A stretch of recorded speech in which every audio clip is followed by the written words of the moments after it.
you have a newborn baby and you don't send pictures of that newborn out to your friends and family, are you pretty much admitting that you think that your baby is ugly? Oh, you had a butt baby. I mean, it happens. Baby's butt. Oh, babies are beautiful. Liar. No, they're not. My oldest kid, woo, that kid was ugly. Oh, my You God. can't say that because he was a preemie. Bless his little heart. Oh, that's messed up. Well, he was an ugly preemie.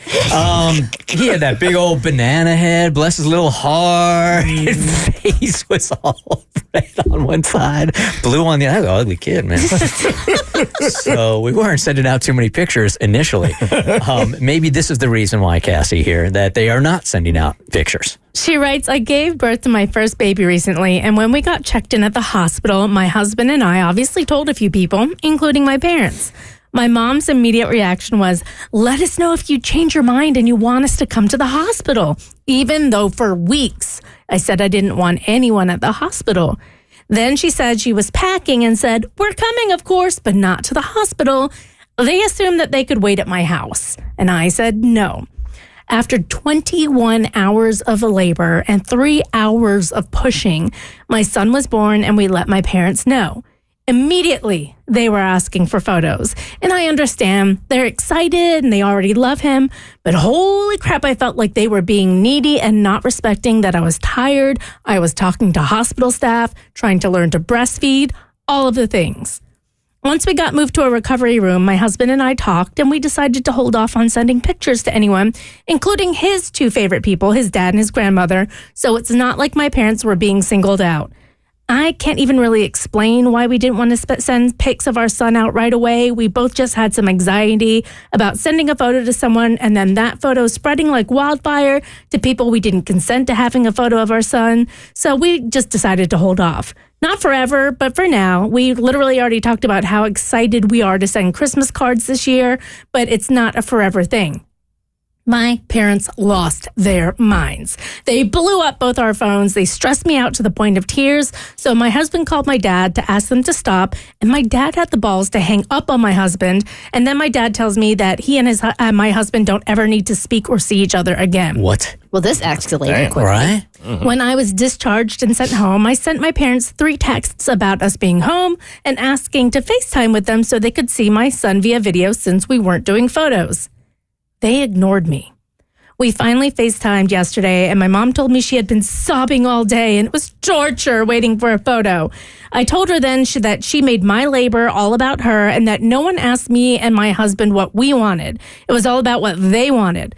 They said they didn't understand the photo thing, and everyone else in the world sends photos of new babies. And I said, I don't care about the world, and I totally see how sending a photo seems like no big deal, and our decision seems irrational, but you don't have to understand it. You just have to respect it. Well, that didn't go over well. So tell me the truth. Am I being dramatic? Am I the a-hole? My mom said I probably cried in the recovery room, and not because they stressed me out, but because I was just hormonal and tired. So be honest with me. Are my husband and I drawing a hard line over something nonsensical? I'm just going to be 100% with you, man. I had a little ADD moment, and I didn't hear why they're not sending the photos out. Because they were worried it would spread. So like if they sent it to one person, like mom would post it on Facebook or send it to somebody else. So they were just trying to be protective of the baby's image, which I can understand. Can't they send it to them on Snapchat? You think grandma and grandpa have a Snapchat? How about you want to see that picture? So this is, maybe this is the people pleaser in me, but depending on the circumstances, and I know for my husband and I, because you use your own personal experiences to color how you see things, and this is what I'm doing here as to how I see this. We had a struggle. Everybody was involved in it. We got lots of prayers and love for us to have our IVF miracle baby, right? I would not withhold that picture from my family because they went on that journey with us.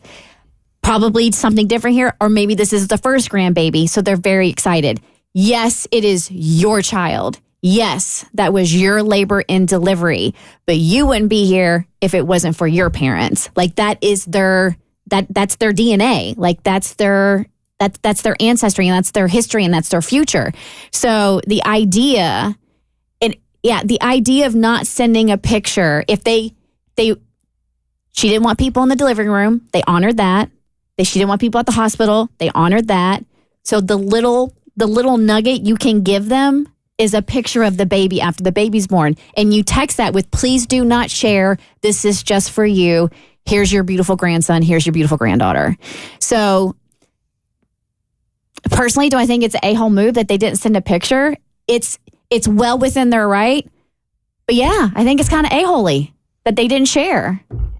This could completely be coming from me just not being a parent or not having ever been a grandparent. But for me, I initially felt like the grandparents were acting like the a-holes because I understand the disappointment in that you may not get the picture like you wanted to, but I do feel like you should be able to do whatever you want with your child. And if they can't understand that, I get that, but to go as far as cursing out and hanging up and then like That's almost a-hole. damaging the relationship, that feels like a bit much to me. Yeah, I completely agree. I think the grandparents are being a-holes in this situation because I don't think they understand the landscape that we live in now. I mean, when you become an adult and you understand the sickos that are on the internet and what somebody would want to do with a photo of a baby, I mean, that would make me paranoid as a parent. So I don't fault them at all for doing what's best for their family. And I think I think it's a tighter boundary than most people make. So I understand why it was a disappointment to the grandparents. But at the end of the day, you still got to see your grandchild over FaceTime and you're going to get to have a lifetime of memories with them. So get over it for now. I would just totally and completely rubber stamp what Kristen said. At least send the picture to the parents saying, hey, don't put this anywhere, but obviously you're the grandparents. Here's the picture. Yeah. How about you? I think they're within their right. I get it. And especially because they tried to FaceTime, so it's not like they're keeping the grandson. Like, those days in the hospital can be a complete drugged out blur. And it's really hard to keep up. We couldn't even name my kids until like day 3. And my parents were like, what's the name? So, I mean, I think she could have given them a warning, but I think she's not the a-hole. And so does all of Reddit. They all think she's not the a-hole. And quick update, they ended up sending a photo to the other family and friends asking not to post it on social media. They're not going to make contact with the parents again until the parents apologize to her husband because she goes, they disrespect him and my failure as a spouse is not standing up for him more. So this is where I'm drawing the line. They need to have a real apology to my husband and then they can come. Oh, that's a strong line right there. I'm mad at that. The Bert Show.